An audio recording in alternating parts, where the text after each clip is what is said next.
Je suis sûr que si j'avais été à la place de la mort, je ne pense pas que j'aurais voulu venir dans le foyer dans lequel cette mort est venue, celui de ce jeune chrétien, dont le corps repose ici devant nous, et que nous connaissons comme étant celui de notre frère Garnett.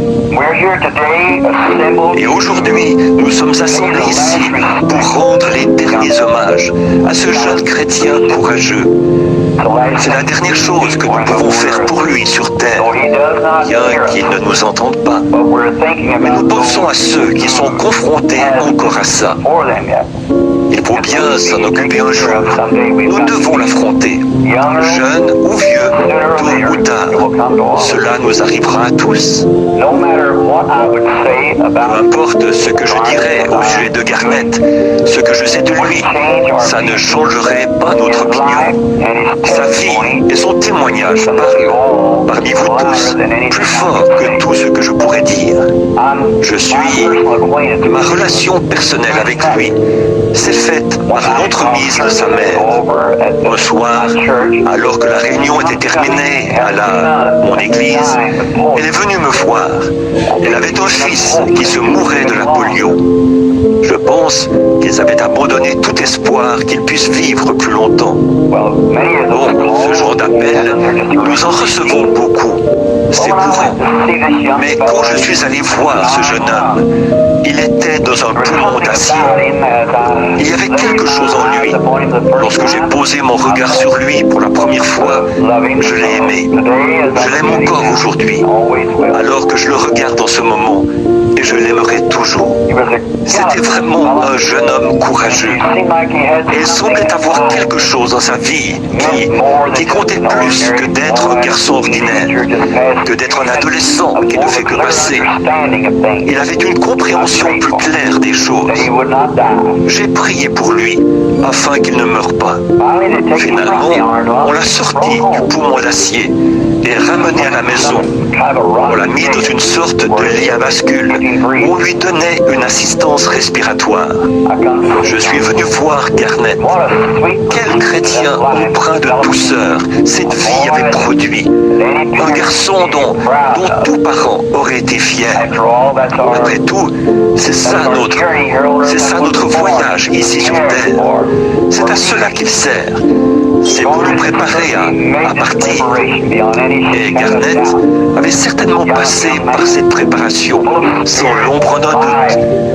Ce jeune homme courageux, rempli de l'esprit et de la vie de Christ, ça se reflétait vraiment à travers lui.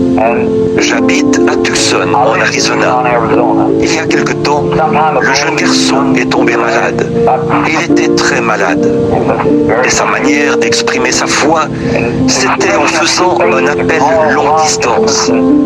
Lorsque je suis finalement rentré à la maison et que j'ai prié pour le jeune garçon au téléphone, eh bien, la grâce de Dieu est venue vers lui et il s'en est remis. Maintes et maintes fois, lorsque quelque chose n'allait pas, il l'appelait. Ensemble, nous prions par téléphone. Et je ne pense pas que notre Père Céleste l'ait jamais rejeté, à aucun moment, mais qu'au contraire, il se remettait de ce qu'il avait. L'automne dernier, j'étais ici et je rendais visite à des amis. Un jour, ça, c'est la dernière fois que j'ai vu Garnett dans cette ville. Nous sommes entrés à l'improviste dans sa charmante petite maison. Il habitait avec sa famille. Et qu'avons-nous trouvé? Ce serait vraiment un exemple pour n'importe quel ministre chrétien de voir ceci.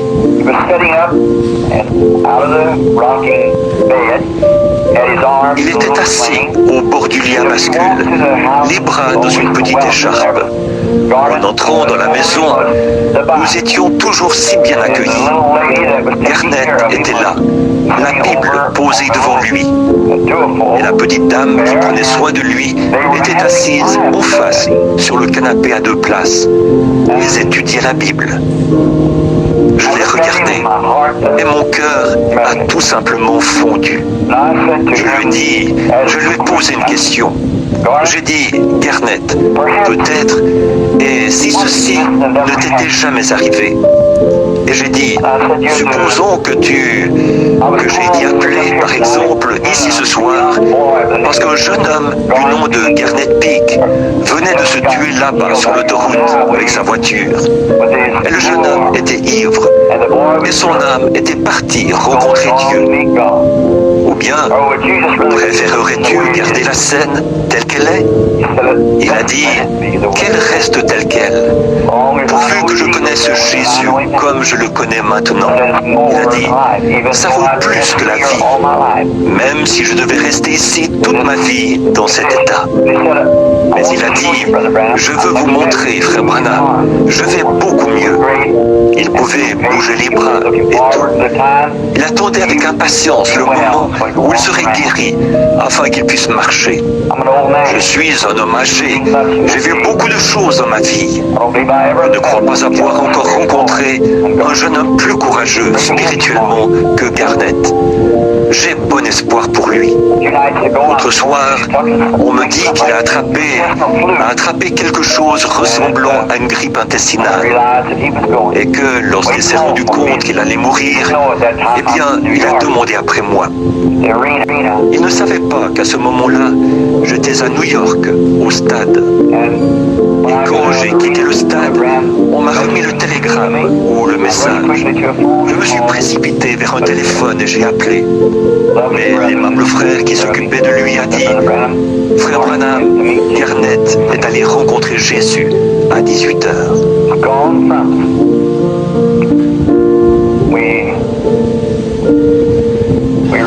Il nous a quittés. Nous nous en rendons bien compte. Mais je me demande si ceci est vraiment la fin. Nous sommes tous conscients que le jeune homme nous a quittés. C'est la vie.